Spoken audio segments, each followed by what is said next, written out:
Hello everyone, welcome back to my channel. একটা নতুন ভিডিওতে সবাইকে স্বাগত জানাই। আশা করি আপনারা সবাই খুব ভালো আছেন। তো আপনাদের জিপিএফ সম্বন্ধে আমি ভিডিও আপনাদের প্রোভাইড করেছি অলরেডি, একটা ডিটেলস ভিডিও। সেখানে আপনারা আ যা আপনাদের কোয়ারি আছে সেগুলো আশা করি পেয়ে যাবেন। এছাড়াও আমি ছোটো, ছোটো কিছু কোয়েশ্চেনের মাধ্যমে আপনাদের এই জিপিএফটা আরেকবার ক্লিয়ার করার চেষ্টা করছি। কারণ লং ভিডিও অনেকেই কিন্তু দেখে না বা দেখার ধৈর্য থাকে না। সেজন্যই আমি ছোটো ভিডিওগুলো প্রোভাইড করে রাখছি।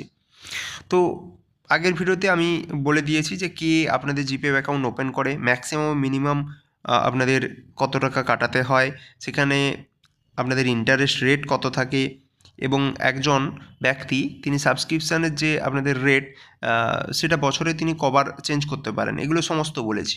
তার আগে একটা ভিডিওতে আমি নন রিফান্ডেবল যে অ্যাডভান্স রয়েছে, উইথড্রয়াল রয়েছে, সেইটা সম্বন্ধে আমি আপনাদের জানিয়েছি যে কারা তুলতে পারে, কী কী কন্ডিশান সেখানে রয়েছে সেগুলো। তো এই যে ভিডিওটা এটা হতে চলেছে, এই ভিডিওতে আমি আপনাদের নমিনি সম্বন্ধে বলবো। ঠিক আছে, এই ভিডিওতে আমি নমিনি সম্বন্ধে বলবো এবং উইথড্রয়াল সম্বন্ধে বলবো। অর্থাৎ একজন জিপিএফ যার অ্যাকাউন্ট আছে তিনি নমিনি হিসেবে কাকে কাকে রাখতে পারেন এবং তিনি কিভাবে উইথড্রল করতে পারেন, বা তার অবর্তমানে যিনি নমিনি থাকবেন তিনি কিভাবে তার টাকাটাকে উইথড্রল করতে পারবেন। ঠিক আছে, এবার নমিনির যখন কোশ্চেন চলে আসে, তো নমিনির ক্ষেত্রে দুটো আপনাদের পার্ট চলে আসে। একটা হচ্ছে আপনাদের যাদের ফ্যামিলি রয়েছে, আর যাদের কেউ ফ্যামিলি নেই। এটা এমনও হতে পারে যে যার কোনো ফ্যামিলিতে কোনো মেম্বারই নেই। ঠিক আছে, তো ফার্স্ট বলবো যাদের ফ্যামিলি রয়েছে তাদের মধ্যে আবার দুটো ভাগ করা যায়। একটা হচ্ছে যারা হচ্ছে ম্যারিড, আর একটা হচ্ছে যারা হচ্ছে আনম্যারিড। একটা ম্যারিড, একটা আনম্যারিড। যদি কেউ আনম্যারিড হয়ে থাকে তাহলে সেক্ষেত্রে সে তার বাবা মাকে তার নমিনি হিসেবে রাখতে পারে। যদি কেউ ম্যারিড হয়ে থাকে তাহলে তার ফার্স্ট প্রেফারেন্স হিসেবে তার স্ত্রী নমিনি হয়ে যায়, এবং সেক্ষেত্রে তার শেয়ারটাও কিন্তু আপনাকে নিজেকে প্রোভাইড করতে হবে যে 100% শেয়ার আমি সেখানে তাকে দেবো। ঠিক আছে, তো এটা হচ্ছে ম্যারিড এবং আনম্যারিডের ক্ষেত্রে হয়ে গেল নমিনি। কিন্তু যাদের ক্ষেত্রে কোনো ফ্যামিলি নেই তারা কাকে নমিনি হিসেবে রাখবে? তারা হচ্ছে তার বন্ধুবান্ধব, ঠিক আছে, বা তার চেনা পরিচিত কোনো ব্যক্তিকে তিনি নমিনি হিসেবে রাখতে পারবেন। ঠিক আছে, কিন্তু পরবর্তীকালে তিনি যদি বিয়ে করেন, তার যদি ফ্যামিলি হয়, তখন কিন্তু এই বাইরের যে লোকটিকে তিনি নমিনি হিসেবে রাখছিলেন তিনি অটোমেটিক্যালি সেখান থেকে বাদ হয়ে যাবে। ঠিক আছে, এইটা হচ্ছে আপনাদের নমিনির ব্যাপার। এছাড়া আর কাকে কাকে নমিনি তিনি রাখতে পারে?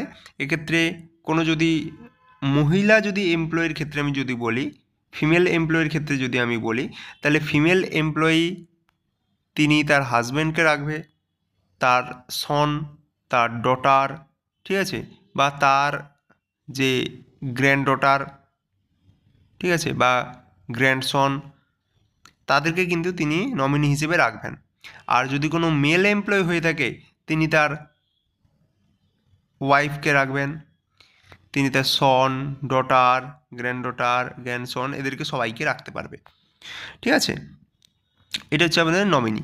এবার নমিনি কিভাবে ক্যান্সেল হতে পারে, বা নমিনি আমি চাইলেই কি তাদেরকে বাদ দিয়ে দিতে পারি, সেই ব্যাপারে। যদি কোনো মেল ক্যান্ডিডেট হয়ে থাকে, আর যদি কোনো ফিমেল ক্যান্ডিডেট হয়ে থাকে, দুজনের ক্ষেত্রে কিন্তু ব্যাপারটা আলাদা। যদি কোনো ফিমেল ক্যান্ডিডেট হয়ে থাকে, তার ধরুন স্বামীর সঙ্গে লিগেলি তার সেপারেশন হয়ে গেছে বা ডাইভোর্স হয়ে গেছে, ঠিক আছে, বা তিনি চাইছেন তার স্বামীকে তার জিপিএফ যে নমিনি সেখান থেকে বাদ দিতে, তিনি কিন্তু তার এইচওকে যদি লিখিত কোনো আপনাদের কোনো চিঠি দেন, তাহলে অটোমেটিক্যালি তার হাজব্যান্ড কিন্তু সেই নমিনি থেকে বাদ চলে যাবে। কিন্তু ওয়াইফের ক্ষেত্রে সেই ব্যাপারটা হবে না। অর্থাৎ মেল যদি আপনাদের সাবস্ক্রাইবার হয়, সেক্ষেত্রে তিনি কিন্তু এই লিখিতভাবে লিখে দিলেই তার যে ওয়াইফকে নমিনি থেকে বাদ দিয়ে দেওয়া হবে তেমনটা কিন্তু নয়। এটা কিন্তু লিগালি প্রসেসে চলে যাবে। সেখানে তাকে প্রুভ করতে হবে। ঠিক আছে, প্রুভ করার পরেই কিন্তু তাকে বাদ দেওয়া যাবে। এটা হচ্ছে ব্যাপার। ঠিক আছে, তো এটা হলো যে কিভাবে তাদেরকে বাদ দেওয়া যেতে পারে। আর অল্টারনেটিভ নমিনি রাখতে হয়, যে ধরুন কোনো আপনি নমিনিকে রাখলেন, তিনি হয়তো পরবর্তীকালে মারা গেলেন, তো সেই জায়গাটায় কে আসবে তার কিন্তু আপনাদের অপশান সেখানে রাখতে হয়। আচ্ছা, এবার উইথড্রয়াল সম্বন্ধে বলি। তো প্রথম একটা উইথড্রয়াল সম্বন্ধে আমি আপনাদের বলে দিয়েছি যে নন রিফান্ডেবল অ্যাডভান্স উইথড্রয়াল, এটা হচ্ছে রুল 15 এর মধ্যে পড়ে। এটা আমি আগে একটা ভিডিওতে বলে দিয়েছি, সেটা আপনারা দেখে নিন।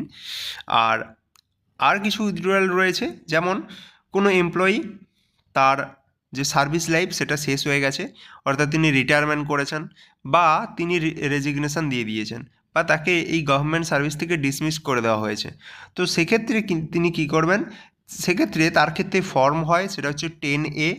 সেই ফর্মটা তিনি ফিল আপ করবেন এবং ফিল আপ করার পর সমস্ত যে তার ডকুমেন্ট আছে বা ডিটেলস রয়েছে সেটা তিনি সেখানে দেবেন এবং তার যে HO অফিস সেখানে তিনি সাবমিট করবেন। তো HO করবে কি, তার যে লেটারটা সেটা এজি বেঙ্গলকে তারা ফরওয়ার্ড করে দেবে এবং সেই মতো কিন্তু তার যে ফান্ড সেটা রিলিজ হয়ে যাবে।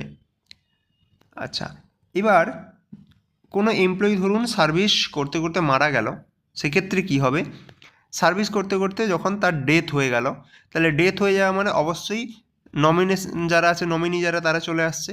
যখন নমিনি এক্সিস্ট করবে তখন কি কেস হচ্ছে, যখন এক্সিট করবে না তখন কি হচ্ছে, এই ব্যাপারগুলো একটু মনে রাখতে হবে। যখন নমিনি এক্সিট করছে তখন সে কী করবে, ফর্ম বি 10B রয়েছে, সেই ফর্ম 10B সে ফিল আপ করবে। ফিল আপ করার পর ওই সেম রকমভাবে তিনি টোটাল যা ওই এমপ্লয়ি ছিলেন তার ডিটেলস দেবেন, তিনি তার কে হয় সমস্ত দিয়ে তিনি HOকে দেবেন। যদি গ্রুপ ABC ক্যান্ডিডেট হয়ে থাকে, এমপ্লয়ি হয়ে থাকে, তাহলে সেটা এজি বেঙ্গলকে পাঠাবে। এইভাবে তার কিন্তু GPF ফান্ডটা রিলিজ হবে। কারো নমিনেশন যদি এক্সিস্ট না করে তাহলে সেও কিন্তু ওই টাকাটা তুলতে পারবে। সেক্ষেত্রে তার যে সাকসেসার রয়েছে, অর্থাৎ যিনি অ্যাপ্লাই করছেন এই ব্যাপারটার জন্য, ঠিক আছে, তার যে সাকসেসার রয়েছে, তার যে ওই ধরুন তার যে জায়গা সম্পত্তি যা কিছু রয়েছে, তার যে সাকসেসার হচ্ছে সে লিগ্যালভাবে ঠিক আছে কোর্টের সামনে সেটা প্রমাণ করবে এবং সেই সার্টিফিকেটটা তিনি প্রোভাইড করবে। ঠিক আছে, এটা আমি আপনাদের বলি, এই যে তার যে সাকসেশন, ঠিক আছে, সে কি করবে, একটা সার্টিফিকেট ইস্যু করবে by the court of law, ঠিক আছে, ফর দ্য ফাইনাল পেমেন্ট। ঠিক আছে, তো এই হচ্ছে ব্যাপার। তো এরপরে তাকে ওইভাবে যে 10B ফর্ম রয়েছে সেই ফর্মটা ফিল আপ করতে হবে এবং এভাবে কিন্তু তার পুরো ফান্ডটা যেটা সেটা কিন্তু রিলিজ হয়ে যাবে। তো এই প্রসেস রয়েছে, এটা হচ্ছে নমিনির কীভাবে টাকা তোলা যাবে আর নমিনি কাকে কাকে রাখতে পারি, এই হচ্ছে ব্যাপার।